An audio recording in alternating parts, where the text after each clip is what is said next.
Hi. Can y'all hear me good today?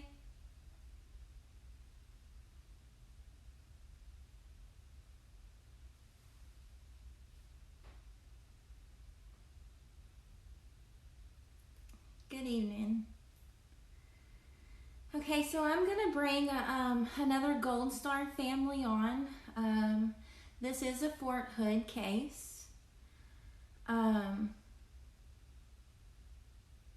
Families aren't getting answers to what happened to their children. My family has been fighting 14 years. I have been in and out of congressmen's offices. I have worked with senators. I have been to the FBI. I have been, called the DOJ. I have found out the system throughout the 14 years. I was able to get my sister's case reopened in 2018 by DOD OIG's office. And I found out through the military advocates and also, the military federal lawyers, that I had the only homicide case ever to be reopened in the Army branch. So homicide case in the Army branch to ever be reopened by DOD OIG's office. Now they did close it and they said no new findings. I don't know if y'all have ever seen the movie A Few Good Men, but that's how it is. Okay? We're up against the government. This isn't the state.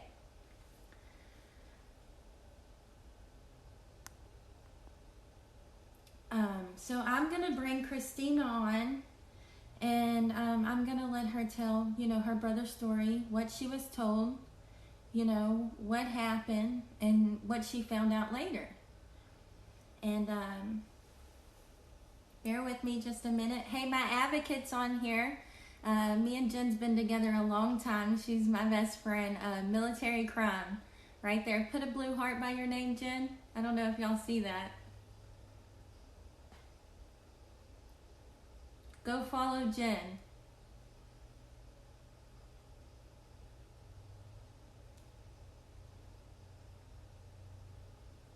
I'm going to get Christina on the phone.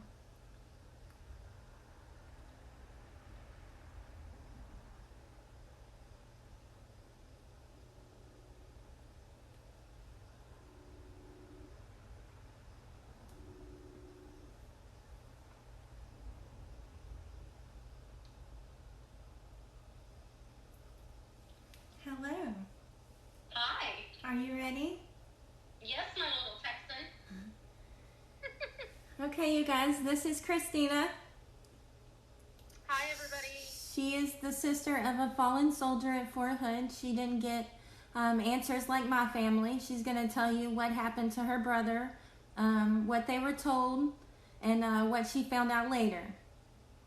Go ahead, Christina. Okay. Hi, everybody. Just want to first say thank you guys for following us on TikTok. We really appreciate your guys' support. As always, just keep watching and keep supporting us. Keep sharing all of our videos. Our families need your support. I'd like to start with what happened on our end of when we lost my brother. So we go all the way back to 2007. It would be St. Patrick's night, St. Patty's Day night. This is just our side, our side of the story, what I can tell you that I know for sure. And I was woke up at about 2:30 in the morning on St. Patrick's night by my younger sister. And she had let me know that my brother had fell from a balcony, that someone had called our mother from our brother's cell phone from the place that it happened at, which my brother was stationed at Fort Hood in Texas, in Killeen, and he was actually just right off of base at a apartment complex of a fellow soldier. The name is Adam Marzan. That is somebody who my brother had actually been on tour with in Iraq. It was somebody that he had considered to be a friend. So that's where he was at this party on the main drag there in Killeen, Texas. the apartment name has changed since then, but it's just like I said, it's just right off of base. A lot of soldiers, I guess, live in those apartments. It's like 5 minutes from one of the entrances and exits there in Killeen. So we get the phone call, and of course, you know, you're distraught. It's like, wait a minute, what happened? Because I had talked to him that morning. It would have been the morning of St. Patrick's Day, and he had told me that, you know, he was doing 24-hour duty and that he was going to go to Marzanne's house for a party, for like a get-together party thing. So, you know, he was in good spirits. He was just his normal self when we were talking that day. So to fast forward a little bit, we ended up, you know, you had to go through the process of getting to Fort Hood. It was me, my mom, and my younger sister. As I said, I was the oldest. My mom was a single mom, so it was just us growing up as kids. My brother was the middle child. He had, you know, joined the military because it was something that he always wanted to do. He did criminal justice program in high school. He had his, you know, life set out for him, what he wanted to do, and he was an achiever, and that's what he had set out to do. And he left like 2 weeks after graduating. He was off to basic training in Fort Benning, Georgia, and then his first duty station was Fort Hood. So when this all took place, he actually was only 2 months from being back from his tour in Iraq. So that's something else to kind of keep in mind, that, you know, he had just, you know, had been back from, you know, being over at war and doing all kinds of duties there, and had made it home safely. And, you know, we honestly thought that, okay, you know, he's home, he's on, you know, American soil, he's safe, nothing's going to happen to him now, he's good. So we're here we are, we're in the plane, and we're flying to Texas, and, you know, my mom kept getting updates, and basically they had said that at this point he was on life support. He was at Darnell Hospital, which is the Army base hospital there in Killeen, and then he was intubated, and he was life-flighted to Scott and White Hospital in Temple, Texas. So that's where we flew into. So as you can imagine, that we were told that he fell 3 stories, that he fell from the balcony at Marzanne's apartment and fell 3 stories to the top of his head. We were told multiple things. Mostly it was that nobody's seen what happened. They just, somebody had said Ferguson fell over the balcony, and everybody went to run to his rescue. And it was at a party, right? It was at a party, Christina? Yes. Many eyes, you guys, and not one eye. Everybody got 2 eyes, and not one eye seen him fall off the balcony. Go ahead. Nope. So that was what we were told first. We were told that nobody saw anything. Everything seemed to be going fine that night. Everything was going great, and then the next thing they know, Ferguson just went off the balcony. They don't know what happened. They don't know how it happened. They don't know what happened. Nobody's seen anything. Nobody saw a thing. Nobody saw a thing until he was laying, I guess, on the ground. And then one of the soldiers had come in, and I'll just go ahead and I'm at this point now where it's like, you know, they've lied to us. They, you know, can't seem to still, after all these years, talk about anything with us. So I'm just going to start giving names. So Joshua Mulda would have been the last person to see my brother alive and breathing on that balcony, and he come in. He was the soldier who come in from the balcony and said Ferguson just fell over the balcony. And so then that's when everybody had ran to check on my brother, and a medic who was there started CPR on him. So here we are. We get to Texas, and of course, you know, when somebody tells you that, you know, your brother fell from a balcony on his head, and my brother was 178 pounds and over 6 feet tall. So, and people don't fall from balconies. They don't. I don't know. People just don't fall from balconies. Go ahead. Well, and that's kind of where I was at. Was like, well, you would need some kind of momentum to get you over, because you know, the railing came up above his waist, and like I said, he was over 6 foot tall. Right. And so, how do you just fall over that? And not to mention, you're in a apartment full of these soldiers that you just did how many tours with in Iraq. And there's probably a gag order there, because most of our cases do have a gag order, you guys. Some of the families find out about them. Some of them, you know, some of the soldiers in some families, none of them come forward. Right. Go ahead. And so, kind of like what you were saying, I knew that something had happened, like with that, because every soldier that come up to the hospital, I would ask them, and they would say like, "Oh no, I wasn't there. I'm sorry, I wasn't at the party." Or you would get, you know, "We're really not supposed to talk about anything because everything, like right now they're doing an investigation. So we were told that, you know, we can't talk about it. Right. We can't tell you anything." Mm-hmm. So then, just being that I had a little bit of previous military background, because I was actually married to somebody in the military before all this, so I kind of knew some things, you know. Mm-hmm. I knew that something wasn't right, because how can his family be there with him, and you have all these guys coming in and they're trying to tell you all how much they loved him and cared about him, and this, that, and the other, and what a great soldier he was. But nobody knows anything. Yeah, but none of them, and then you think, well, there was a lot of guys at this party, so how come not one of these guys yet has said that they were there? Mm-hmm. They all would say, "No, I wasn't there. No, I wasn't there." So, okay, so why hasn't somebody come up to the hospital to meet his family who was there, who could say, you know, "I'm really sorry, you know, things went bad," or, you know, "It was just a terrible accident. He was just sitting there and fell over." Nothing. We got nothing of the such. Nothing. Right. So you can imagine that, in my mind, I was thinking, we're going to walk in, and my brother is going to be, like, completely mummified, like, all bandaged up, banged up, bruised up, cuts, and, you know, you just imagine a body of his size, just, you know, anybody for that matter, that you go head first, straight to your head to concrete, mm-hmm. 3 stories, you would imagine that would cause a lot of damage, a lot of injuries, correct? Mm-hmm.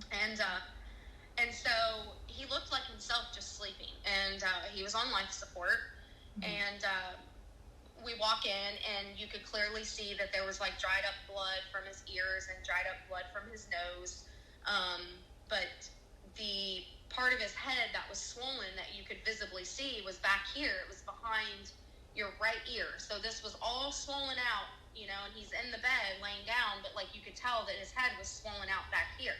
Mm-hmm. So it wasn't here, and it wasn't face, and he wasn't black and blue, and he wasn't scraped up everywhere. He didn't have a broken neck. He didn't have a broken spine, no mm-hmm. broken bones. You know, so you have to start questioning, like, okay, so he really fell from a balcony? Mm-hmm. Even the main nurse that was taking care of him, we finally asked him, we said, "Do you think he looks like somebody that fell to you?" And he said, "You know, I've taken care of a lot of fall victims." And he said, "I'll be real honest with you guys." He said, when we got the call that he was coming in because he fell straight to his head, he said, usually we have these people in a halo. Like, they're like in really, really bad shape. And he said, your brother was either in tremendously good shape, or he said, "I really don't know." But he said, "I've seen people fall and they are in really, really bad shape." Oh, yeah. Yeah. So that was already in question. Mm-hmm. So every day that we were there was complete and total agony. You know, you're going all day not eating, not sleeping. You're trying to spend every minute you can spend with him, because you don't know how long you have. You don't know what's going to happen from hour to hour, because different things like his potassium and things were dropping, and he, you know, I asked them to give him a feeding tube, because I felt terrible that, like, he's laying here and he's not getting anything to eat.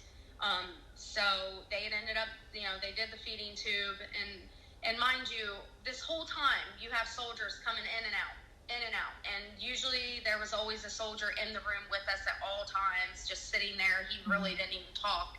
he just kind of sat there staring at a wall, which was very uncomfortable. Right. So we really didn't have any time for our family just to discuss things or talk in private. So we would have to go back to our hotel to have any kind of privacy, because they did not allow that.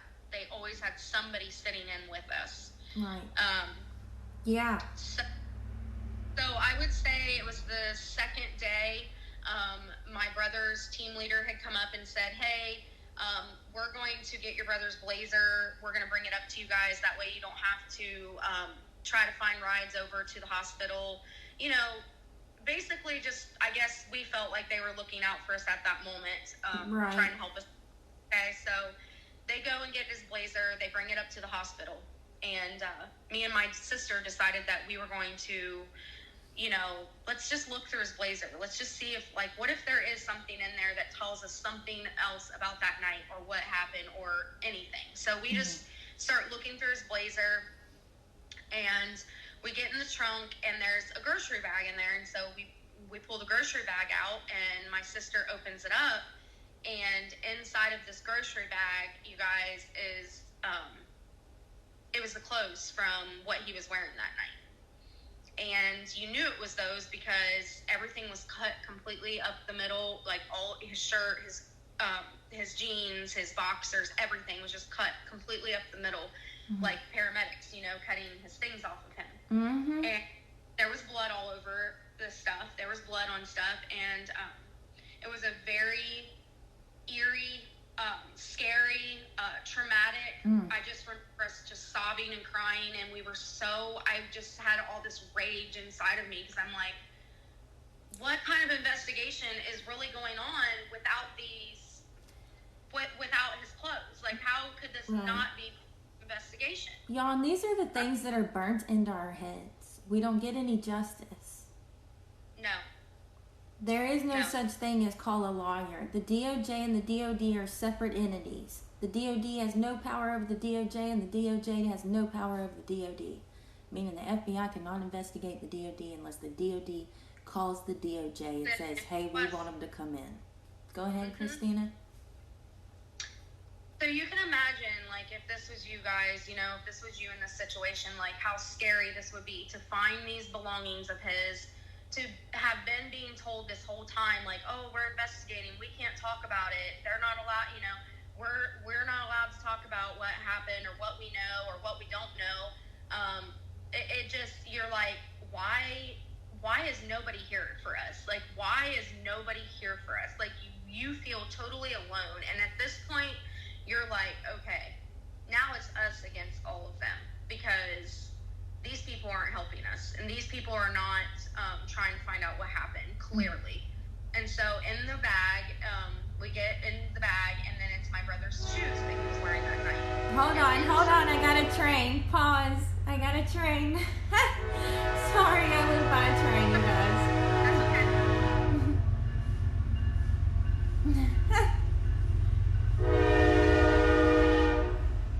Damn train.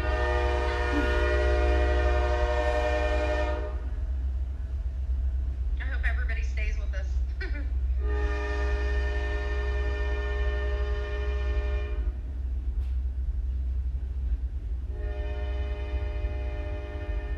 Okay, go ahead, Christina. Okay, so inside the bag is his tennis shoes that he was wearing that night, and inside of his tennis shoe is a camera, which was my brother's camera.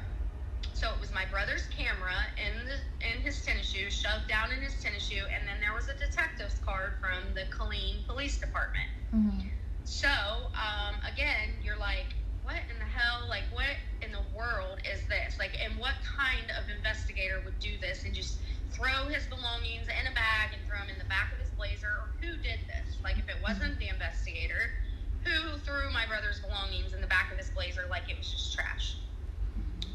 Very heartless, I mean, they had to have known that his family was going to come across these things, and, like, how, like, this would make us feel. And I don't think that anyone ever took that into consideration of what that does to their family. Right. So of course, right away, I turn on his camera and we start looking through the pictures. And there's pictures from that night at the party. And one of the soldiers who had come up to the hospital, who claimed that he was not there, that he never even went to the party, that he was on leave and flew in back to Texas because he heard about my brother's accident. This also is a soldier who my brother had brought home on leave before, and he stayed at our family's home with us and at our home. And he had the nerve to actually tell us that he wasn't there. And then here he was in the camera, in the pictures with my brother that night. So I go back up to the hospital and I let my brother's team leader know that, hey, I found these pictures and I found his camera, and their eyes were just like, what? What do you mean? And I told them, I said, look, this is what we found. This is what was in there, and I want to talk to this person. So the guy's name is Nat Kemper. That was his that's his last name. So Nat Kemper is who said that he was not there, and he is in the pictures with my brother that night.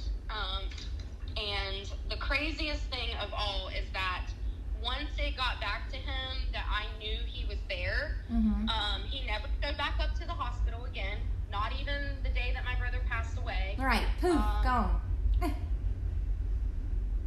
Yep. So I'm going to just show you guys real quick. This is the picture. So it's kind of, see if you can move it around a little bit. It's like really blurry. Okay. Or back it up some. So they had a fog machine going that night, so it's really, the picture quality is kind of foggy. Yeah. So here's another one. So that's my brother with the white hat on. And then the guy beside him flipping the camera off, that is Nat Kemper.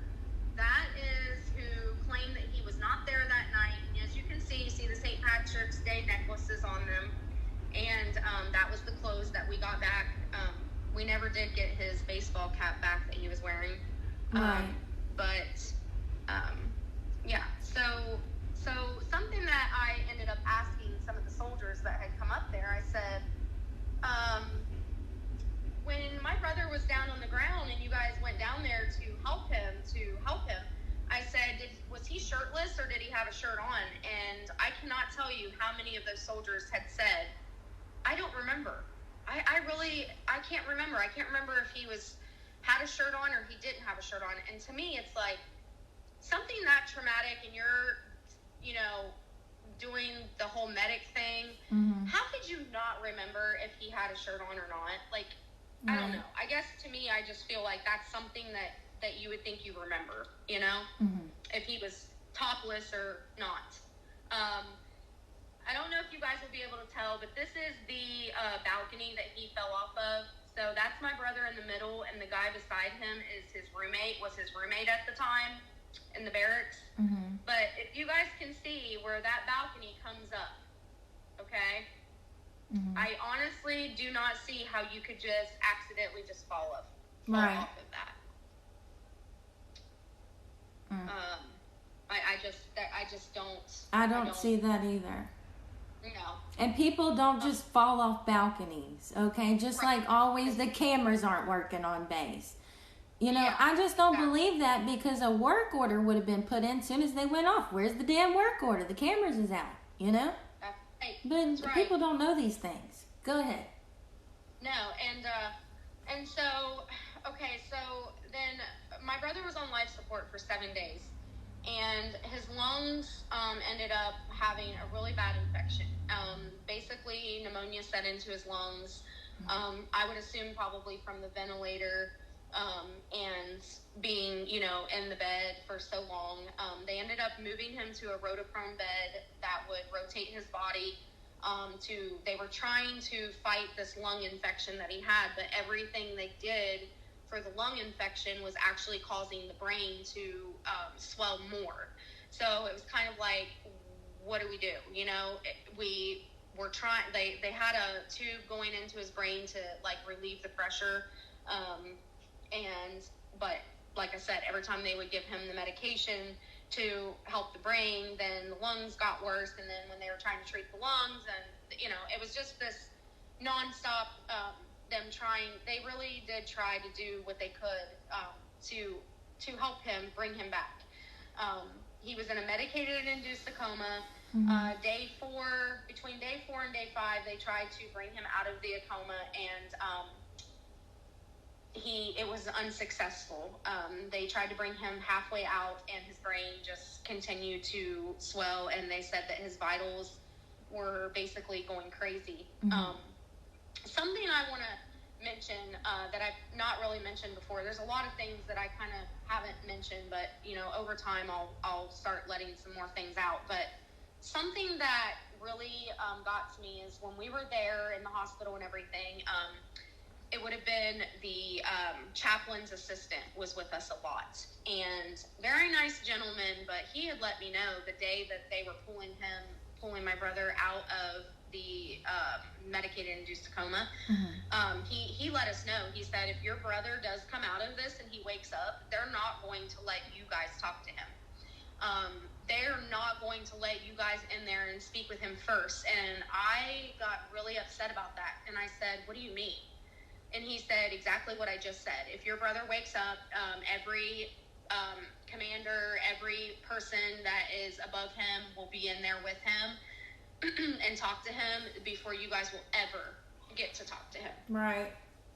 And you guys, I've heard a lot of stories at Fort Hood where these men, I'll get a private message and they say that, even the women too. I mean, the women are being sexually assaulted, but the men, I've had a couple of them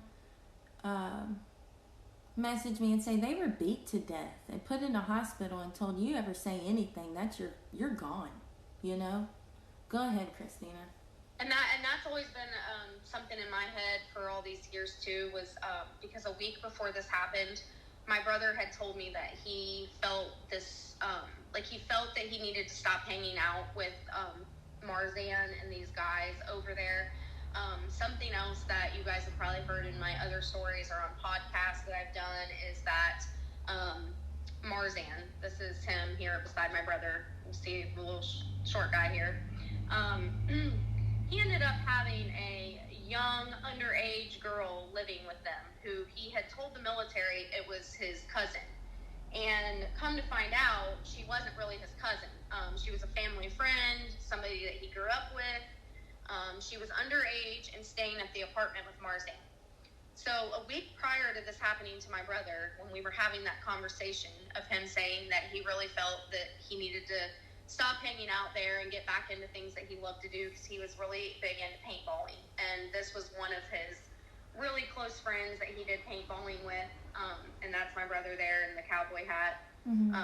So he had mentioned to me, he said, I just need to get back into what I love to do. And he said, there's some really bad shit going on right now. And I asked him, I said, what do you mean bad shit? And he said, I can't talk about it right now. And knowing what I know now, it's like, I thought to myself, okay, he'll tell, because he said, when things calm down, I'll tell you, but right now I cannot, go into it. I can't talk about it right now. But he did mention this girl. And he said, right now Marzan has a young underage girl staying with him, and said that he was the one that told me. He said he's telling everybody that it's his cousin, but she's not his cousin.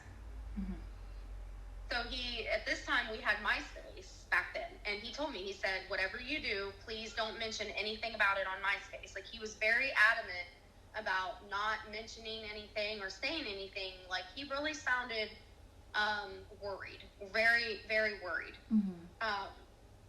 And so that's always set in my mind too. And so, of course, once I mentioned this to my brother's team leader and the other military guys at the hospital, that, hey, I know that there was this girl there, Marzan's cousin, and why hasn't she come up to the hospital? And they all kept saying they didn't know what I was talking about. They didn't know who I was talking about or what I was talking about. Girl, they play that. That's another pattern they play with families. They'll tell them one thing and then they'll say, where did you hear that from? Yeah, exactly. Where did you hear that from? I said, from my brother. And so they had this look of they knew that I knew what I was talking about because I heard it right from my brother. So, long story short, we never did see her. She never come up there, but I found out after we brought my brother's body home and buried him, she actually contacted me and told me that she couldn't come up there because she had been threatened. That after my brother was taken in the squad, one of the superiors come up there to the apartment and said, get rid of all the alcohol, get things cleaned up.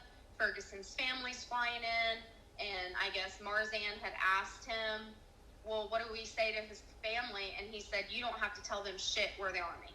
Mm-hmm. Yeah. You don't have to tell them shit. Yeah. That's how they treat the families. Y'all, they call us Gold Star families, and the military members that are in don't even know what a Gold Star family is.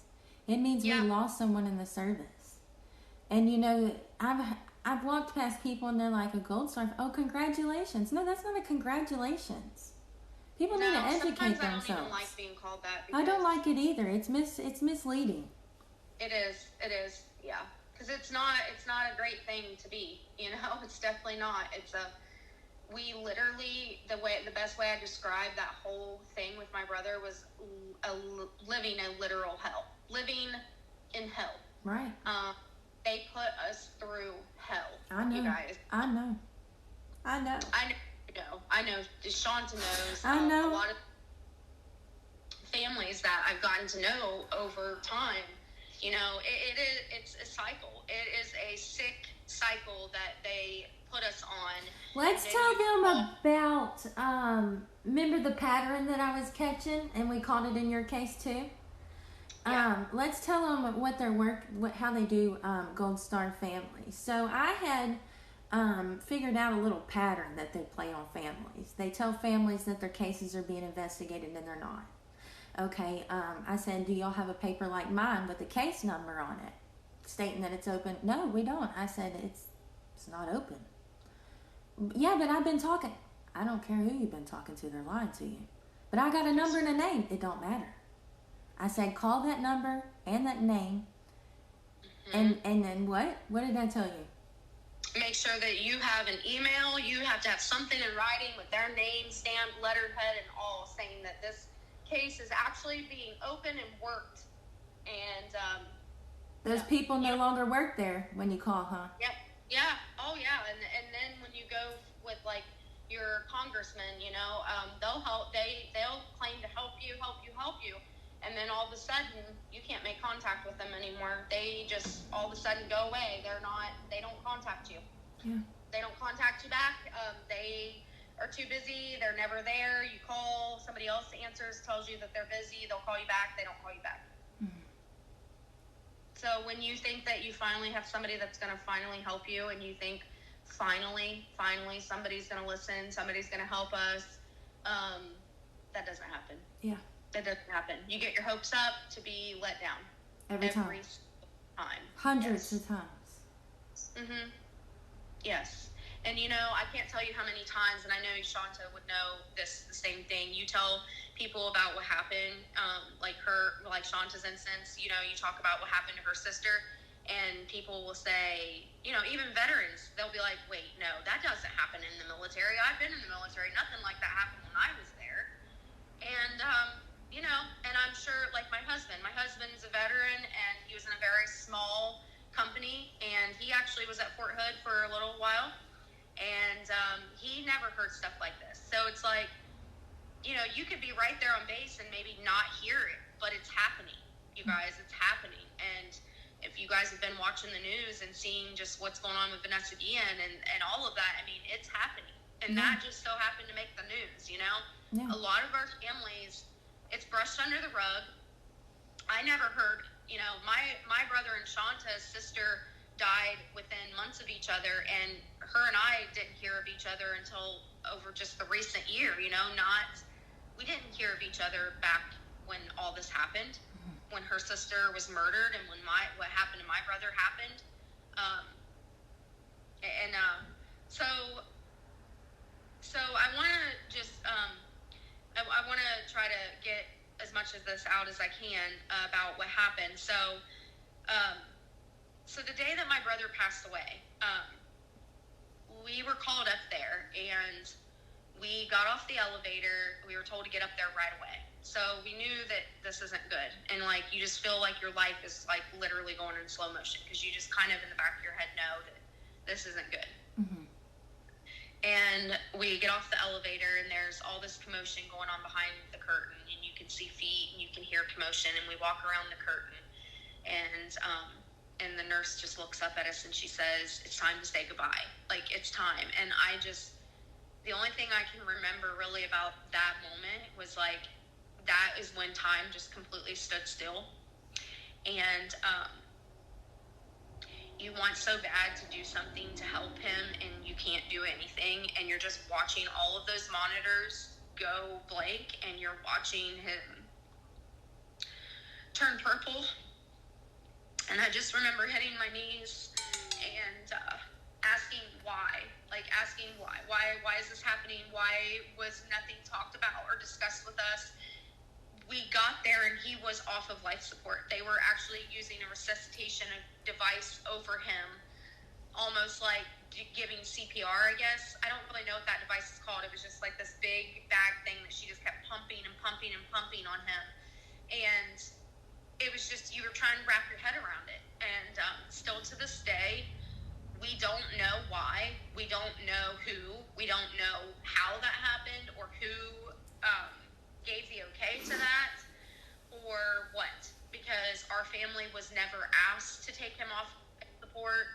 We never signed anything. Right. But if you look at the medical records, it does say that family requested him to be off of everything. And I'm here to tell you guys, it was me, my mom, and my sister, and none of us requested him to be taken off of everything. Yeah, I believe you, dude. I believe you. I know I fought him. Fucking fought him. Never in my life did I think, when you send them off and you think it's a brotherhood, you hold them so honorable, you're so proud of your family member for doing this and making this achievement and fighting for our country, and you never ever think that their own would hurt them. Yeah. You would never. You think that they would protect each other. And you know what it's about, you guys? When something like this goes down, they just cover it up so they don't have a blemish on their image. A blemish on their fucking image so they can continue to move up. Without nothing on their record, these damn commanding officers. Leadership is killing our damn kids. That's right. That's right. And actually, my brother's colonel had showed up. It was the day before my brother passed away. And he stood there at the end of my brother's bed with his wife. And I remember at this point, I was just, you're sleep deprived, you're not eating, you're just smoking cigarettes. And I mean, that's all I did. Like, I just remember that everything was you were just in such a fog the entire time. And at this point, I'm just angry. I'm bitter. I'm angry. I'm pissed. Why still am I here on day 6 and we still don't know exactly what happened that night? How in the world can that be? Yeah. That you're with all of your friends, all of your soldier friends, and nobody can tell us what happened to him? Nobody's seen anything. A party, and nobody's seen anything. Nope. That's what they told us. That's what they told us. I'm telling you, there's a gag order there. There's a gag order in a lot of our cases. Yeah.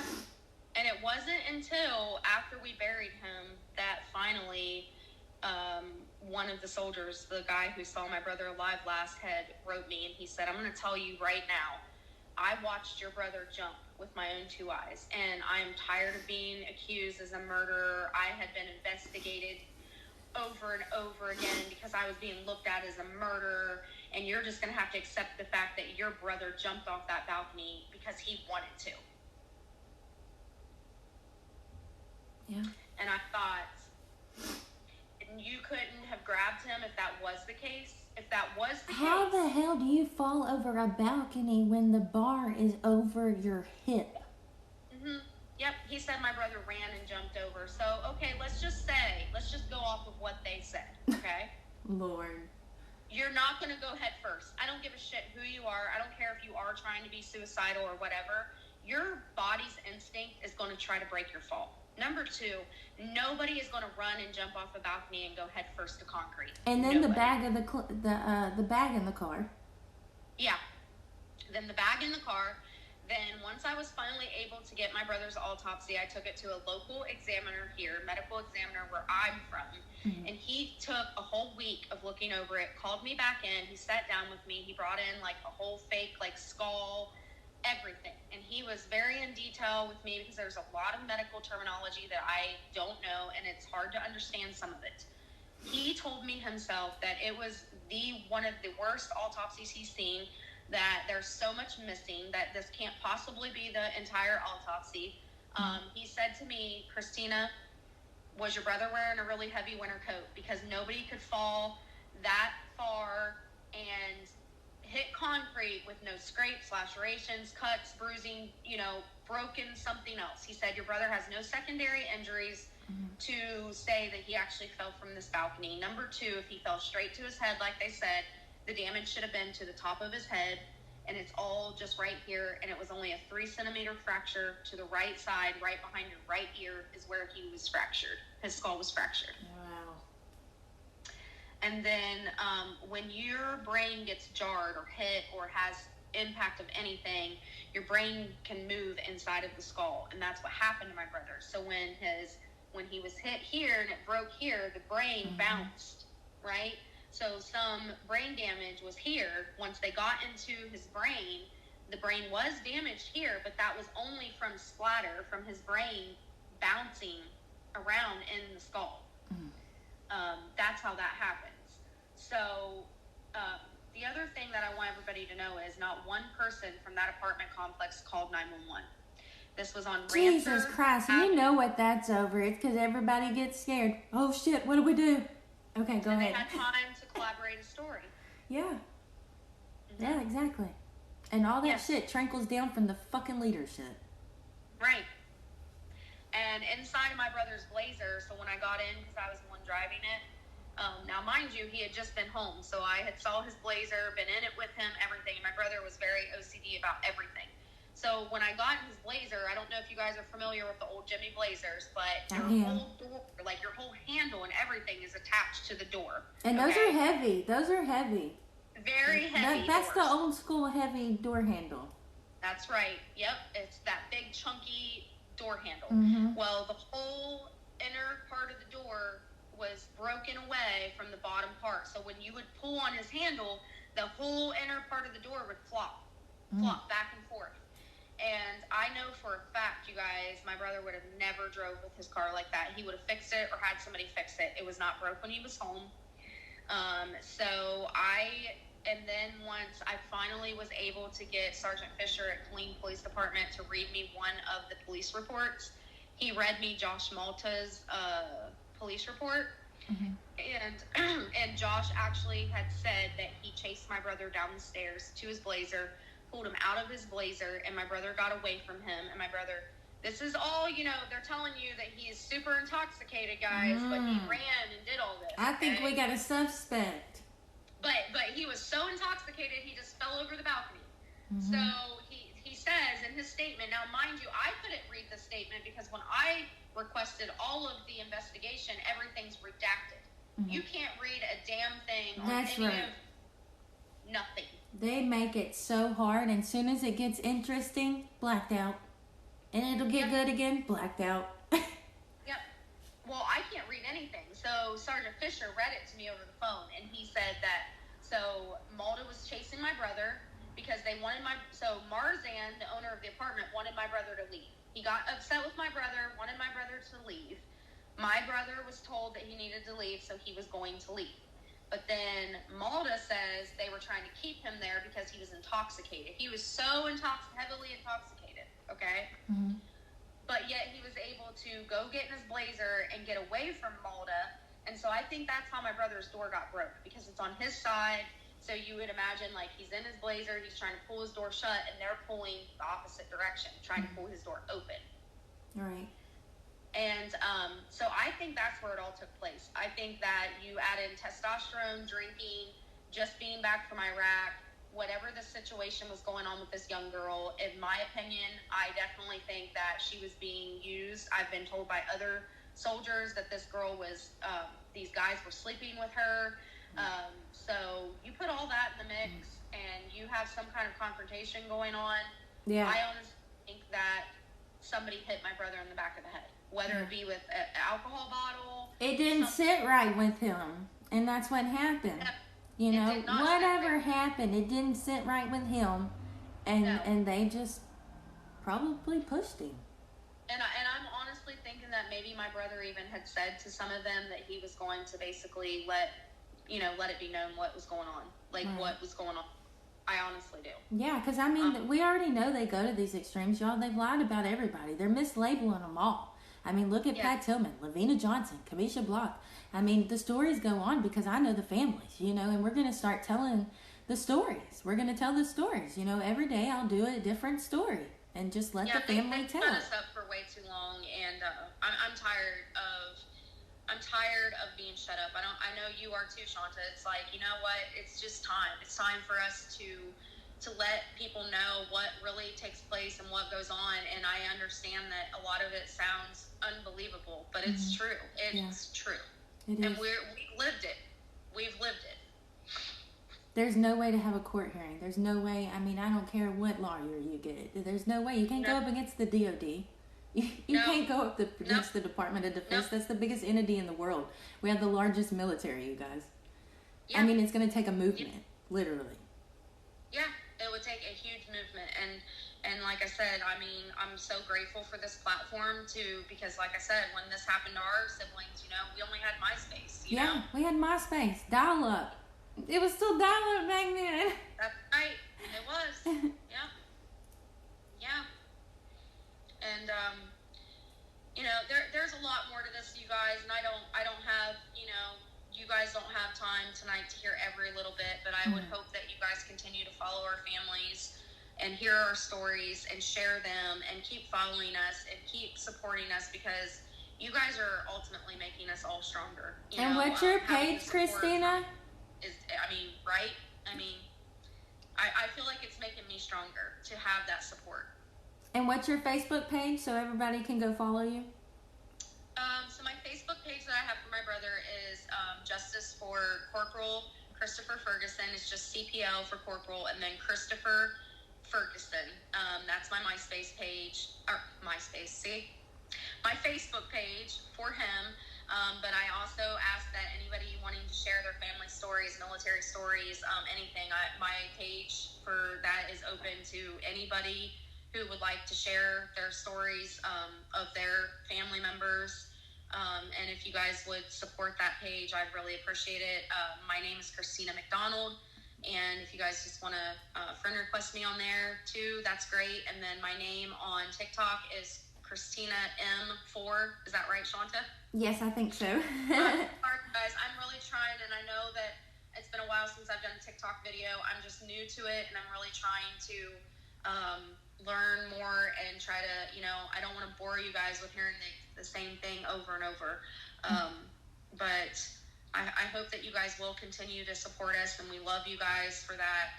It's more, I mean, I can't thank you guys enough for being there for us and taking your time out of your day to listen to our family stories. And we have some other family members that Shanta is going to be having on, and you know, if you guys would just chime in and listen to their stories too, and you guys will start seeing the connection of the cover-ups and the lies and the patterns. They use the same games on each family. They will break the mother's heart in order to get them to stop, and they say most families stop in 2 years.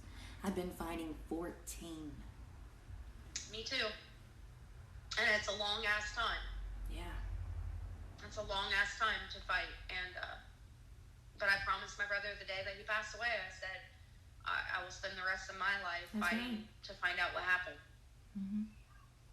And I just ask that if anybody who may have been at those apartments, I know that for a fact, I was already told that 2 people that lived at the apartments down in Rancer witnessed my brother being pushed by somebody. Mm-hmm. And if you are one of those people or you know of those people, please have them reach out to me. Mm-hmm. I would love nothing more than to be able to talk to anyone who thinks that they may know what happened that night to him. Mm-hmm. Don't be afraid to just reach out to me. Mm-hmm. That would mean the world to me to maybe this video get to one of those people who witnessed my brother being pushed off the balcony. Yes, and we know that they use retaliation on you guys. If anybody does know that, we know. We will keep your name on the down. We will. Yes. If you know something, we're going to protect you. I mean, we know what's going on. We know, yeah. We know how they do, and we know the things that they will say, and I just want you guys to know, that we will definitely, keep you protected from that. That's not going to happen. Mm. Anything else, Shanta? I think that's it. You want to give your TikTok name over one more time? Christina. Is it Christina M4? Yes. Yeah, Christina M4. You guys. Was there anybody that maybe had a question for me to answer or anything? Anybody have a question for Christina? Or maybe just something nice to say?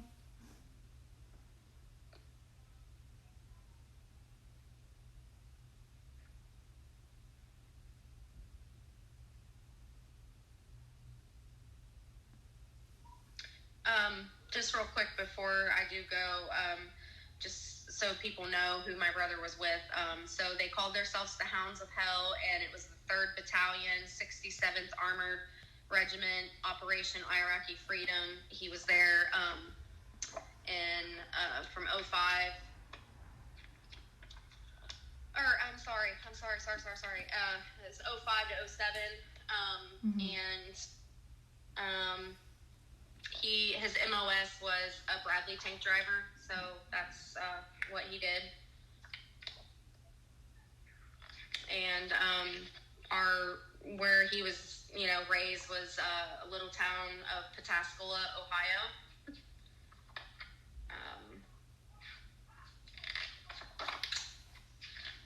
I just want people to know that he's not who the military tried to make him out to be. They tried to make him out this drunken, crazy, living off the edge guy, and that wasn't my brother. He actually had made a pact with these guys over in Iraq that, he would drink with them if they made it back on American soil, because he never was a drinker. My brother was very straight edge. Like, he never got in trouble. He didn't drink. He never did drugs. He was just, he wanted to be a police officer and eventually be on the SWAT team. So he definitely lived by the law, and, he was a very good kid. Mm-hmm. All right, well, I'm glad that you came on and, shared your story of your brother with us. I appreciate it so much. I know it was hard, Christina. She's my little pretty Texan girl. You guys, seriously, just keep following Shanta, and, she's very smart. She knows how shit works. She's helped a lot of families. She's helped a lot of people kind of give them the tools, because, like she said, once these kind of things happen, you're left in the dark. There's nobody there to help you, to say, hey, this is where you go. This is what you need to do. This is what paperwork you need to file. There is none of that. Once you lose your loved one, you're literally on your own. They don't help you. They don't counsel you, just the way they do our loved ones. They have PTSD. They have problems. They go through shit that they need help, and they don't help them. Mm-hmm. They're made to be a wussy if they ask for help. They're picked on. Right. So keep following Shanta, you guys, because she's going to have a lot of other family members, and, we'd like your guys' support. And that's all I have to say. Thank you. Love you. Thank you. I love you too. Bye-bye. Bye. Have a good night, everyone.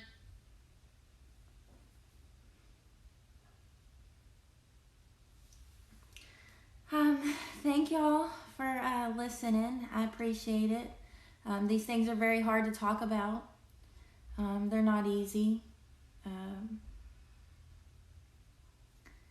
And we'll fight until we get justice. And we really need the veterans. We need the civilians to learn what's going on, because the justice system in the civilian world, the state, that doesn't exist over there.